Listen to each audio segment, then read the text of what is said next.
Basicamente está nun punto, non? No punto que permite poñer mesas e cadeiras de terraza pois ata un máximo de 20 metros da fachada do teu local, non? O que hasta ahora era unha norma xeral, agora queren a convertir en excepcional. Bueno, e aínda que insisten que non vai ter un efecto retroactivo con respecto ás licencias que están concedidas, creemos que esa palabra de excepcional pois que pode dar lugar a un criterio arbitrario e que sí que se poden ver modificadas como a propia norma recolle as terrazas que ahora mesmo teñen concedidas esas licencias, non?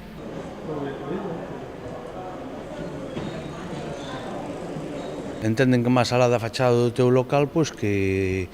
din en determinados casos, pero en todo caso a norma é xeral, o excepcional non se concreta exactamente onde queren e onde non queren, e iso que supón pois, é a perda de prazas de terraza cos conseguintes consecuencias que pode ter, non? Que pode ter non, que ten, é dicir, a perda de postos de traballo, creación de riqueza e demais, non?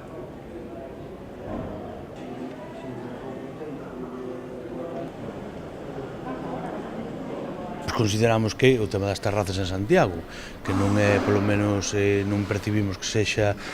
un problema, vemos que hai demanda de terrazas, que das terrazas